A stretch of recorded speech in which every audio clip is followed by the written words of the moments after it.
चाळीत नव्यानेच राहायला आला होता तो. सदरा, लेंगा, डोळ्याला जाड फ्रेमचा चष्मा, खांद्याला शबनम बॅग. कोणाच्याही अध्यात्ममध्यात असं एकंदर व्यक्तिमत्व होतं त्याचं. जेमतेम पोटापुरतं भागेल एवढी मिळकत होती. जास्तीची अपेक्षाच नव्हती. लग्न बिग्न तर दूरची बात. कोणी पाहुणा रावळा आला तरी विचार करूनच जेवायला थांबायचा त्याच्याकडे. तो राहत असलेल्या चाळीचं भाडं कमी होतं, तरीही ती अर्धी चाळ रिकामीच होती. त्याचं कारण सर्वांना माहीत असूनही लोक सहजासहजी सांगत नसत. एक मजली चाळ, दोन्ही बाजूला 8-8 खोल्या. तळ्यातल्या खोलीत भाडेकरूची 2 बिराडं, वरच्या खोलीत 2 बिराडं, बाकी चाळ रिकामीच. जेमतेम 10 बाय 10ची खोली. आल्या दिवसापासून जरा दबकूनच होता तो. तशी वदंताच होती चाळीची. तिथे कोणाच्या चप्पल जागेवर राहत नाहीत म्हणे. पण हे काय कारण आहे वदंतीचं? हो, पण या चाळीसाठी आहे. एवढ्या क्षुल्लक कारणासाठी लोक घाबरतात म्हणजे कमाल आहे. संध्याकाळी तो विचारांच्या तंद्रीतच खोलीत शिरला. तो चहाची तयारी करतच होता की दारात चाळीचे मालक येऊन ठेपले. कुणी आहे का घरात? अरे या या, ॲडव्हान्स काढूनच ठेवलेत. बरं झालं तुम्ही आलात. आता पैशांची फॉर्मॅलिटी झाली म्हणजे मी मोकळा. तुमचं काही सामान दिसत नाही, मालक शोधक नजरेने म्हणाले. छे छे, माझ्यासारख्या सडापटीक माणसाला कसलं आलंय सामान आणि कशाला लागतं इतकं? तसाही असतोच कुठे मी घरी. म्हणजे आम्ही पत्रकार मंडळी सतत फिरतीवर. रात्री पथारे टाकण्यापुरता आसरा हवाय बस. ते झालंच हो, पण मी चाललोय जरा बाहेरगावी. माझ्या चुलत मेवण्याची तब्येत बरी नाही, त्यासाठी म्हणून जरा 4 दिवस सासूरवाडीला जाणं आहे.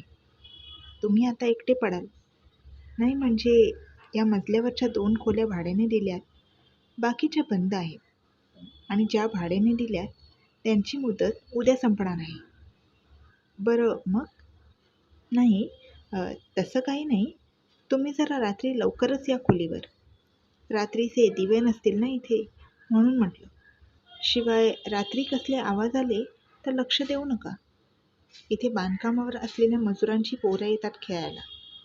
त्यांना कसला दिवस नि कसली रात्र. तर लक्ष द्यायचं नाही, अगदी काहीही झालं तरी. कपाळावरचा घाम टिपत ते घाईघाईने आले तसे निघूनही गेले. अहो मालक, अहो चहा तरी. त्याचं वाक्य पूर्ण व्हायच्या आत ते दिसेनासे सुद्धा झाले. काहीतरी कमाल या माणसाची. 4 दिवस बाहेर चाललेत तर मला सांगायची काय गरज? मी काय जेवायला येणार आहे यांच्याकडे?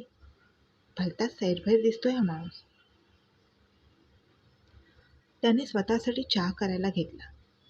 सुक्रासमधून जेवणाचं पार्सल आणलं होतं. जेवून लवकरच तो झोपला. रात्री कसल्या तरी कुडबुडीनं त्याला जाग आली. त्याने घड्याळ पाहिलं. रात्रीचे 2 वाजले होते. दाराबाहेर कोणीतरी चालत होतं, पण ती चाल सराईत नव्हती. लहान मूल पायात मोठ्यांच्या चपला घालून जसं चालेल तशी होती ती चाल. त्यानं कानोसा घेतला, पण त्या खडखडाटाशिवाय दुसरा कसलाच आवाज नव्हता. हळूहळू तो झोपेच्या गहिऱ्या अंमलाखाली झोपी गेला. सकाळी कचेरीत निघताना त्याने सहज म्हणून समोरच्या 2 बिराडांवर नजर टाकली. पैकी एकाच्या घरात त्याच्यासारखी सडाफटीन पोरं राहत होती. महिने कात्री न लागल्यानं डोक्याचं वाढलेलं जंजाळ, दाराबाहेर वाळत घातलेल्या बोकं पडलेल्या बनियन यावरून त्यांची बेरोजगारी साफ दिसत होती. आतून आवाज येत होते. यार तुला बोललो होतो ना चपला आत ठेव म्हणून, आता बोंबला. दुसऱ्या खोलीत एक मध्यमवयीन जोडपं राहत होतं. नवरा, बायको आणि सासरा. त्यांनाही मूलबाळ नव्हतं. मग रात्री चप्पल फरफटत कोण नेत होतं? चाळीच्या पायऱ्या उतरताना त्याच्या एक गोष्ट लक्षात आली. चाळीत एकही बिराडाच्या चपला त्यानं दाराबाहेर काढलेल्या पाहिल्या नव्हत्या. कदाचित म्हणूनच मालकही काल तसेच मागे फिरले. चपला काढायला नकोत म्हणून, असं स्वतःशीच म्हणून तो हसला. संध्याकाळी चाळीत पाऊल ठेवता क्षणी त्याला जीवघेणी शांतता जाणवली. समोरची बिराडं खोल्या रिकाम्या करून निघून गेली होती. मालकाचे बिराड सुद्धा नव्हतं. व्हरांड्यात बल्बचा पिवळसर प्रकाश पडला होता, जो तिथला अंधार अजूनच गडद करत होता. शांतता अंगावर येत होती. सुग्रासचं पार्सल तसंच पडलं होतं. आज जेवायची इच्छाच होईना. बळेबळेच 2 घास खाऊन तो जमिनीवर पहुडला. पुन्हा कालच्यासारखीच खुडबुड. सरफडत त्याने फूस बदलली. पण बाहेर तर कोणीच नाही. दोन्ही बिराडं नाहीत. मग कोणाच्या चपला? क्षणभरात त्याच्या लक्षात आलं की तो चप्पल आत घ्यायला विसरला होता. घ्यावी का चप्पल आत? कोण असेल बाहेर? मनाचा हिय्या करून दबकत दबकत तो दरवाजापाशी पोहोचला. आतून दारातला झिरोचा बल्ब लावला. मरगळल्यासारखा त्याचा जेमतेम उजेड पडलेला. चप्पल त्याने काढलेल्या जागीच ठेवलेल्या होत्या, अगदी व्यवस्थित. पळाली वाटतं. कोणाची पोरं एवढ्या रात्री खेळतात देव जाणे. दार लावून तो झोपला.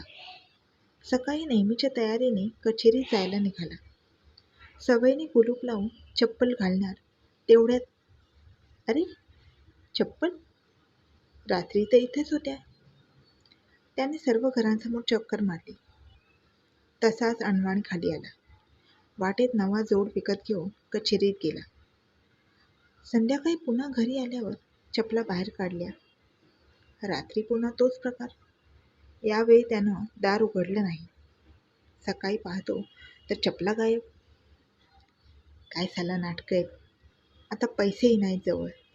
नवा जोड कुठून आणू? तो तसाच अनवाणी कचेरीत गेला. संध्याकाळी येताना उसने पैसे घेऊन चप्पलचा जोड घेतला. घरी आल्यावर तो न विसरता घरात ठेवला. टोळी पोचलेली दिसते. इथे चप्पल चोरीचं प्रमाण एवढं असेल असं वाटलं नव्हतं.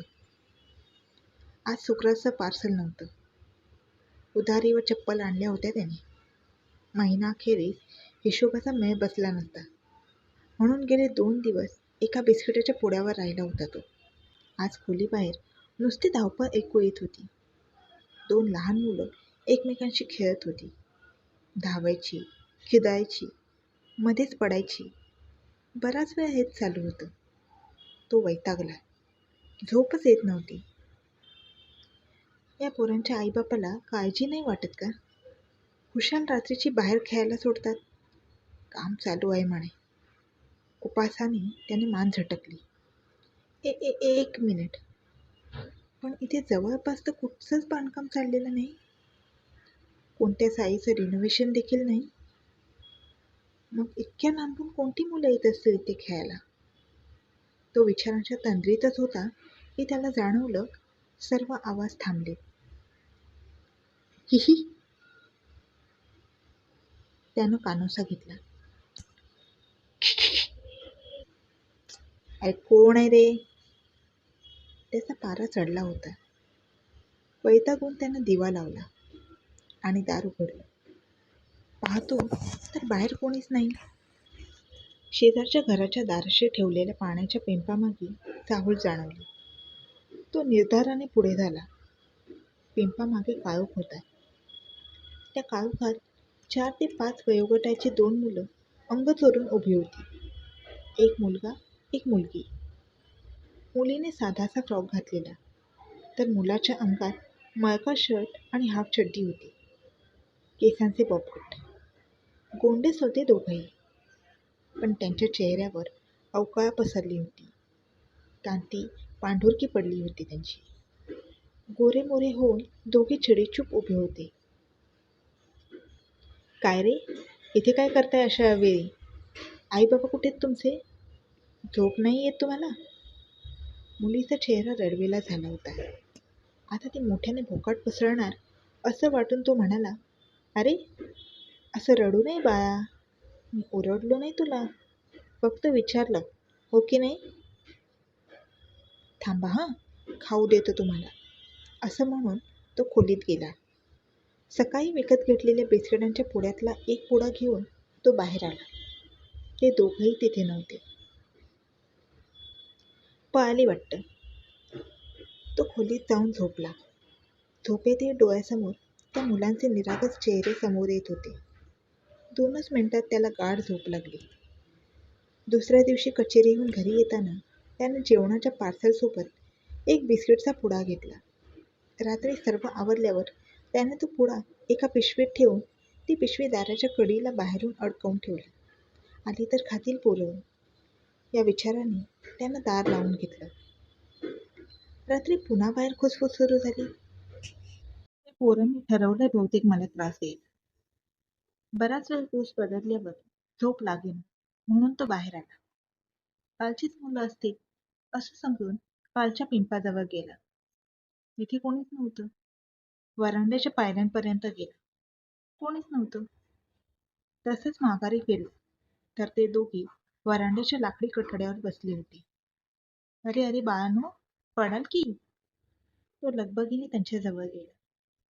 त्याने त्यांना जवळून पाहिलं. त्या दोघांपैकी मुलगी जरा लहानच होती मुलापेक्षा. कोपरे गाल, लहानसे ओठ, गोंडच दिसत होती. तिच्या चेहऱ्यावर किंचित दुःखाची छटा होती.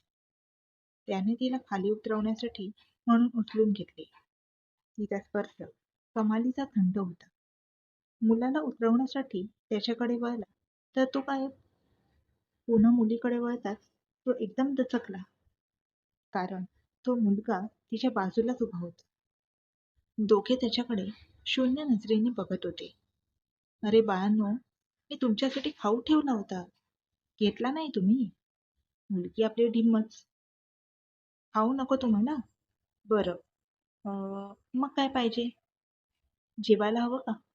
आईस्क्रीम खाणार की मलाई? तुटपुंच्या मिळकतीत स्वतःच्या पोटाची खळगी न भरू शकणारा हा इसम त्या अनोळखी मुलांची फरमाईश पुरी करणार होता. दोघे एकमेकांच्या तोंडाकडे टकामका बघत राहिले. बोला लवकर, काय पाहिजे? चप्पल. सरते शेवटी मुलानं तोंड उघडलं. त्यांच्या राजबिंड्या रूपाकडे पाहताना ती मुलं अनवाणी आहेत हे त्याच्या लक्षात आलं नव्हतं. चप्पल? का रे? चप्पल नाही तुमच्याकडे? त्या गोंडस मुलीकडे पाहून त्यानं काहीसं आश्चर्यानं विचारलं. अरे पण रात्री चपलांची दुकानं बंद असतात. शिवाय सकाळी मला कामावर जायचं असतं. तुम्ही सकाळी या, रविवारी सकाळी. मला रविवारी सुट्टी असते. मग जाऊ आपण. चालेल? त्या दोघांसमोर गुडघ्यावर बसून त्यांची समजूत काढत होता. आता आधी खाऊ खा बरं. तो दाराला अडकवलेली खाऊची पिशवी आणायला गेला. येऊन पाहतो तर हे दोघे पसार. पळ. हातातल्या खाऊ त्यांनी उद्या देण्यासाठी डब्यात ठेवला. सकाळी कचेरीत त्याला चाळीचे मालक भेटायला आले होते. अरे मालक, तुम्ही इथे कसे काय? मी तुम्हाला भेटायलाच आलो. जरा बोलायचं होतं. हो, बोला ना. मी पुन्हा चाळीत परत येणार नाही. म्हणजे आम्ही कायमचे वर्ध्याला शिफ्ट झालो. तुम्ही सोडले तर चाळीत दुसरा भाडे करू नये. तुम्ही दुसरीकडे राहायला जा. इथे तुम्हाला शांतीने राहता येणार नाही. दुसरं घर कशाला? ही खोली काय वाईट आहे? इथून मला कचेरी जवळ आहे. सुग्रासमध्ये माझ्या जेवणाची उत्तम सोय झालेली आहे. शिवाय तुमचं भाडंही मला परवडण्यासारखं आहे. तेव्हा प्लीज मला इथून दूर जायला सांगू नका. हवं तर हवं तर मी तळमजल्यावरच्या खोलीत शिफ्ट होतो. वरचा मजला पूर्णपणे बंद ठेवा तुम्ही. पण आता जागा सोडायला सांगू नका. मालकासमोर तो लोटांगण घालायचा तेवढा बाकी होता. हे पहा, हवं तर मी तुम्हाला दुसरी एखादी खोली बघून देईन. तेही लवकरात लवकर. मग तर झालं. पण मला तिथे काही त्रास होत नसताना का सोडू मी ती खोली? म्हणजे तुम्हाला तिथे काहीच जाणवलं नाही? कसले भास झाले नाही? भास? कसले भास? घाबरू नका. तुम्हाला म्हणून सांगतो. आमच्याच आई चप्पल चोरीला जातात ते कोणत्या चोरांमुळे नाही, तर 2 मुलांमुळे. म्हणजे दोघं पार्टनर आहेत का चप्पल चोरीच्या धंद्यातले? अहो, तुम्ही माझं बोलणं हसण्यावरही नेताय. 2 लहान मुलं आहेत ती. कोणती मुलं? हां, हां, हां. ती 4 ते 5 वयोगटातली. एक मुलगा आणि एक मुलगी. त्याने माहिती पुरवली. हो, बरोबर. पण तुम्हाला कसं माहीत? तुम्ही पाहिलंय ते ना? मी तुम्हाला बोललो होतो ना, काहीही झालं तरी दार उघडू नका. चाळीत एकही भाडेकरू टिकू देत नाही ती मुलं. अहो, पण ती फार गोड आहेत ओ. त्यातली ती मुलगी तर मला फार आवडते. त्यांना का घाबरू मी? कारण ती दोन्ही मुलं या जगात नाहीत. काय? तो जवळच्या खुर्चीचा आधार घेत खाली कोसळला. म्हणजे? असं कसं म्हणू शकता तुम्ही? अहो, मी त्या दोघांना प्रत्यक्ष पाहिलंय, स्पर्श केलाय. ती बोलली आहेत माझ्याशी. ते सर्व खोटं कसं असेल? हे पहा, ती मुलं कोणाची आहेत, कुठून आलीत, मला काहीच माहीत नाही. आम्ही इथे राहत नव्हतो. म्हणजे मी राहत नव्हतो. माझ्या मामांनी इथे काही वर्षांपूर्वी जागा घेतली होती. नंतर ती वाढवून इथे चाळ बांधली. मी मुंबईला असायचो. आमचं मूळ गाव वर्ध्याला. त्यामुळे इथे राहायचा प्रश्नच नाही.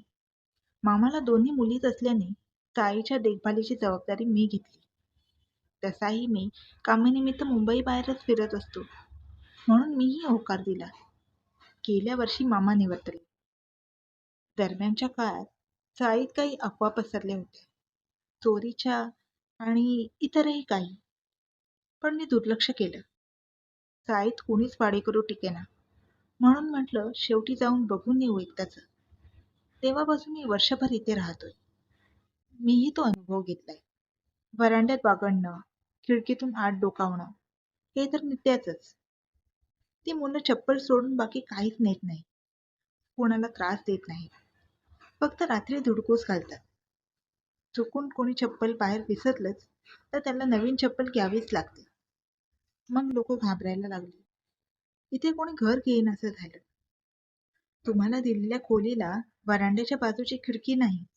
म्हणूनच मी ती तुम्हाला दिली. गेले काही दिवस मला ती मुलं दिसतात. काही बोलत नाही. खाऊ दिला तर नको असतो. कसली लाज तर नाही त्यांना.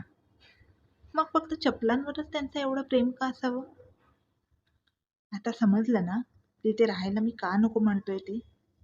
बाकीची बिराडं होती तोपर्यंत ठीक होतं. मला तुमचा जीव धोक्यात घालायचा नाही. मालकाने स्पष्टीकरण दिलं. अहो, पण त्या मुलांचा काहीच त्रास नाही मला. मी सांगायचं कर्तव्य केलंय. तरीही तुम्ही म्हणताय तर राहा तिथे. तुमची मर्जी. मी येत्या रविवारी येऊन जाईल. तुम्ही भेटालच ना घरी? हो, नक्की या. मालकाने त्याचा निरोप घेतला. संध्याकाळी उद्विग्न मनाने तो कचेरीतून निघाला. पार्सल न घेता तो सुग्रासमध्येच जेवला. विचार करून डोकं दुखायला लागलेलं. दुसऱ्या दिवशी शनिवार असल्या कारणाने कचेरीत जावं लागणार होतं. एका सुप्रसिद्ध आसामीची मुलाखत घ्यायची होती. त्याला खोलीत जावंसं वाटेना. हॉटेल बंद व्हायच्या वेळेस तो घरी जायला निघाला. गेल्या गेल्याच गाढ झोपला. खोलीत गजबजाट ऐकू येत होता.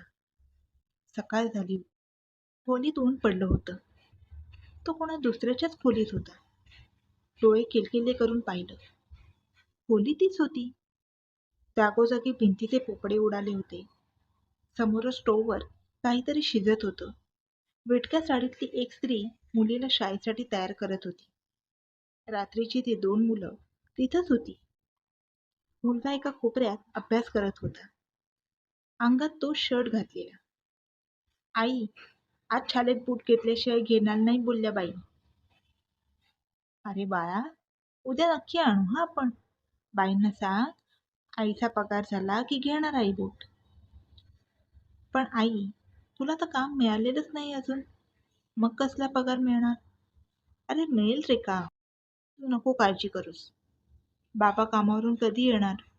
तू रोज बोलतेस उद्या येतील म्हणून. ते आले की मग छकुलीच्या शाळेत पण जातील. रोज रोज का म्हणून तिला चप्पल आणायला लावतात?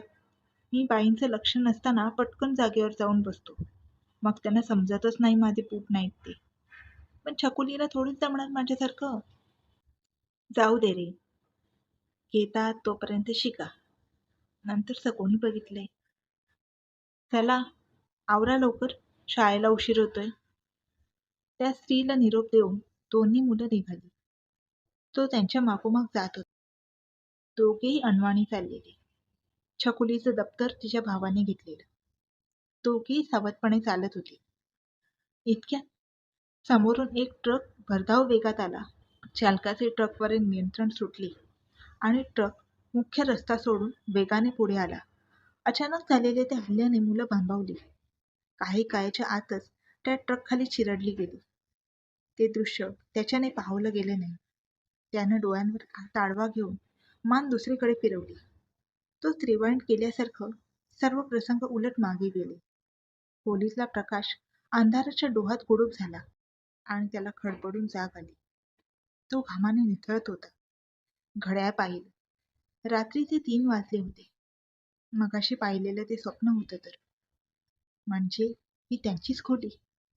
किती सोसलं असेल त्या कुटुंबांनी. हातातोंडाशी मिळवणी करता येत नव्हती बिचाऱ्यांना. मला निदान 2 वेळा जेवायला तरी मिळतंय. किती यातना झाल्या असतील. त्याचे डोळे पाणावले. मनाशी एक खोंगाट बांधून तो पुन्हा झोपला. सकाळी जरा उशिरा जाग आली त्याला. कामावर जावंसं वाटत नव्हतं. तो तसाच पडून राहिला. अनिका आटपून बाजारात गेला. त्या 2 मुलांचं वय अंदाजे सांगून त्यानं छानशा चपला विकत घेतल्या. रात्री सर्व आवरून त्याने त्या नव्या कोऱ्या चपला दाराबाहेर ठेवल्या. अंथरुणावर पडून अधीरतेने त्यांची वाट पाहू लागला. वाट बघता बघता कधी डोळा लागला हे त्याला समजलंही नाही. रविवार असल्या कारणाने लवकर उठायची घाई नव्हती. तरी सकाळी लवकरच जाग आली. सकाळी दाराबाहेर ठेवलेल्या चपलांचा त्याला साफ विसर पडला. अंथरुणात लोळत पडलेला असताना दारावर टकटक झाली. कोण आहे? रविवारीही झोपू देत नाहीत मनासारखं. त्यानं त्रासिकपणे दार उघडलं. अहो, पाहुणे आलेत का घरी? एवढ्या चपला कोणाच्या? दारात मालक उभे होते आणि दाराबाहेर चपलांचा ढीग पडला होता. त्यात त्याच्या अगोदर चोरीला गेलेल्या चपलाही होत्या. क्षणात त्याला काल दाराबाहेर ठेवलेल्या नव्या कोऱ्या चपलांची आठवण झाली. त्या ढिगात तो ते जोड शोधू लागला, पण ते सापडले नाही. त्याने केलेल्या उपकाराच्या बदल्यात त्याला ही रिटर्न गिफ्ट मिळाली होती. गोष्ट आवडली तर लाईक, सबस्क्राईब आणि शेअर करायला विसरू नका. Happy listening.